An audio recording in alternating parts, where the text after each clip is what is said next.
बच्चों, आज हम अध्ययन करने वाले हैं मोनोहाइब्रिड क्रॉस यानी कि एक संकरी संकरण।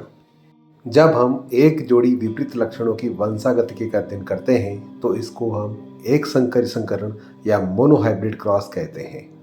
मेंडल ने अपने इस प्रयोग में मटर के एक शुद्ध लंबे पौधे का संकरण बोने पौधे से करवाया। यहाँ हम लंबे पौधे को कैपिटल टी के द्वारा प्रदर्शित करेंगे और बोने पौधे को स्मॉल टी के द्वारा प्रदर्शित करेंगे। और इस तरफ हम जनक लिख देंगे यानी कि पेरेंट्स लिख देंगे। अब जब इनसे युग्मकों का निर्माण होता है तो युग्मक निर्माण के समय प्रत्येक कारकों के जोड़े में से केवल एक कारक ही युग्मक में प्रवेश करता है।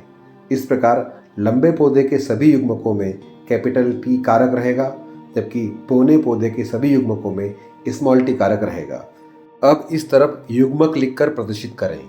युग्मक लिख देने के पश्चात जब हम इनमें कृत्रिम परागण करवाते हैं तब F1 पीढ़ी में लंबे पौधे प्राप्त होते हैं। अब हम इस तरफ F1 पीढ़ी प्रदर्शित करेंगे। F1 पीढ़ी आ जाने के पश्चात इनमें स्वपरागण करवाते हैं तो देखिए क्या होता है। चूँकि F1 पीढ़ी के पौधे विषम युग्मजी यानी हेटेरोजाइगस है, अतः इनके 50% युग्मकों में कैपिटल टी तथा शेष 50% युग्मकों में स्मॉल टी कारक रहेंगे। इसी प्रकार दूसरे जनक में भी 50% युग्मकों में कैपिटल टी कारक मौजूद रहेगा, जबकि शेष 50% युग्मकों में स्मॉल टी कारक मौजूद रहेगा।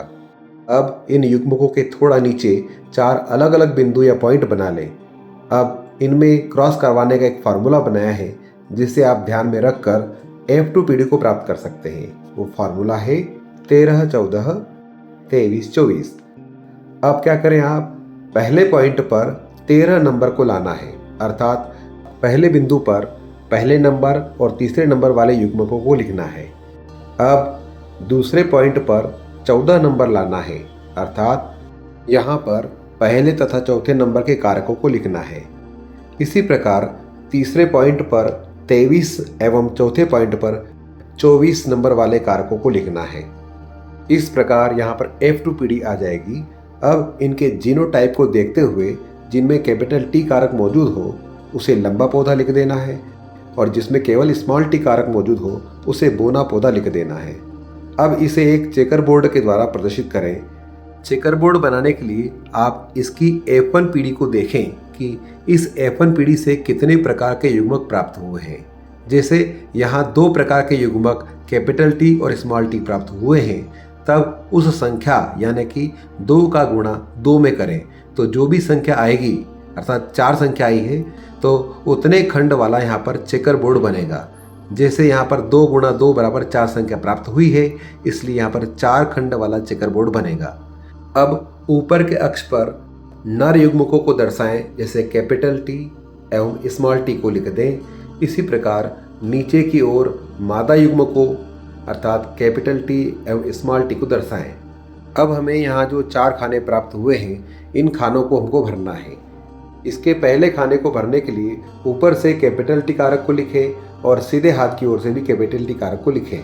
इसी प्रकार दूसरे खाने को भरने के लिए ऊपर से कैपिटल टी कारक को लिखें और इस ओर से स्मॉल टी कारक को लिखें। इसी प्रकार तीसरे और चौथे नंबर के खाने को भी आप भर लें। यह कार्य पूर्ण हो जाने के पश्चात अब हम इसका जीनोटाइप अनुपात लिखेंगे।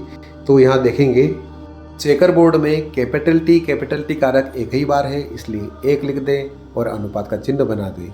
अब चेकर बोर्ड में देखें तो कैपिटल टी और स्मॉल टी कारक 2 बार लिखा है, इसलिए यहाँ पर 2 लिखकर फिर अनुपात का चिन्ह बना दें और स्मॉल टी कारक 1 बार लिखा है, इसलिए 1 लिख दें। इस प्रकार यहाँ जीनोटाइप अनुपात आएगा 1:2:1। अब हम इसका फिनोटाइप अनुपात लिखेंगे। इसके लिए चेकर बोर्ड में देखें, चेकर बोर्ड में 3 लंबे पौधे दर्शाए हैं, इसलिए 3 लिखें। अब बोने पौधे कितने लिखा है, बोने पौधे के लिए 1 लिखा है, इसलिए 1 लिख दें। इस प्रकार यहाँ पर F2 पीढ़ी का फिनोटाइप अनुपात 3:1 आएगा। इसको आप इस प्रकार से भी ब्रैकेट में लिख सकते हैं, लंबा पौधा अनुपात बोना पौधा।